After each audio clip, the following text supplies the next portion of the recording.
आज की कहानी का नाम है शेर और मच्छर की कहानी। जंगल के राजा शेर को अपनी शक्ति पर बड़ा घमंड था। वह स्वयं को सबसे शक्तिमान समझता था, इसीलिए जंगल के हर जानवरों पर अपनी धौंस जमाता रहता था। जंगल के जानवर भी क्या करते, अपने प्राण सबको प्रिय थे, इसीलिए ना चाहकर भी शेर के सामने झुक जाते थे। एक दिन दोपहर के समय शेर एक पेड़ के नीचे सो रहा था। वहीं एक मच्छर भिनभिना रहा था, जिससे शेर की नींद में खलल पड़ रहा था। वह एक मच्छर से बोला, ए मच्छर, देखता नहीं मैं सो रहा हूँ, भाग यहाँ से, नहीं तो मसल कर रख दूंगा। मच्छर बोला, क्षमा करे वनराज, मेरे कारण आपकी नींद में खलल उत्पन्न हुआ, किंतु आप मुझे ये बात नम्रता से भी कह सकते हैं, आखिर मैं भी इस धरती का जीव हूँ।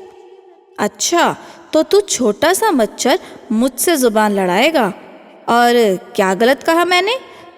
तुम मच्छर हो ही ऐसे कि कोई भी तुम्हें यूं मसल दे। मैं तो ये बार बार कहूँगा, क्या बिगाड़ लोगे तुम मेरा? मच्छर को शेर की ये बात बहुत बुरी लगी। वह अपने साथी मच्छरों के पास गया और उन्हें सारी बात बताई। सभी मच्छरों को शेर की बात चुभ गई। उन्होंने तय किया कि इस संबंध में एक बार सब मिलकर शेर से बात करेंगे। सभी मच्छर शेर के पास पहुंचे और बोले, वनराज, हमें आपसे बात करनी है। जल्दी बोलो, मुझे तुम जैसों से बात करने की फुर्सत नहीं है, शेर बोला।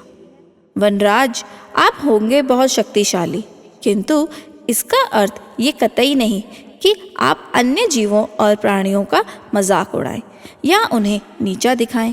मच्छर बोले, मैंने जो कहा सच कहा, मैं सबसे शक्तिशाली हूँ और मुझे कोई हरा नहीं सकता, घमंड में चूर शेर बोला। ऐसा नहीं है, अगर आप शक्तिशाली हैं तो हमने भी इतना सामर्थ्य है कि आवश्यकता पड़ने पर हम किसी का भी सामना कर सकते हैं और उसे हरा सकते हैं। हम आपको भी हरा सकते हैं। मच्छर भी चुप न रहे। यह सुनकर शेर हंसते हुए बोला, तुम लोग मुझे हराओगे? तुम लोगों की इतनी हिम्मत कि मेरे सामने आकर ये बात कहो? मेरी शक्ति का अंदाजा नहीं है तुम्हें, अन्यथा ऐसा कभी नहीं कहते। अभी भी समय है, भाग जाओ यहाँ से, नहीं तो कोई नहीं बचेगा। शेर के घमंड ने मच्छरों को क्रोधित कर दिया। उन्होंने ठान लिया कि इस शेर को मजा चखा कर ही रहेंगे। वे सारे एकजुट हुए और शेर पर टूट पड़े। वह जगह जगह उसे काटने लगे। वह दर्द से कराह उठा। इतने सारे मच्छरों का सामना करना उसके बस के बाहर हो गया। वह दर्द से चीखता हुआ वहां से भाग गया, लेकिन मच्छरों ने उसका पीछा नहीं छोड़ा। वह जहां भी जाता, वह भी उसके पीछे जाते और उसे काटते। आखिरकार शेर को झुकना पड़ा। उसने हार मान ली। वह मच्छरों के सामने गिड़गिड़ाने लगा, मुझे बख्श दो, मुझसे गलती हो गई। जो मैंने तुम्हें तुच्छ समझकर तुम्हारा मजाक उड़ाया और तुमसे बुरा व्यवहार किया, आज तुमने मेरा घमंड तोड़ दिया है।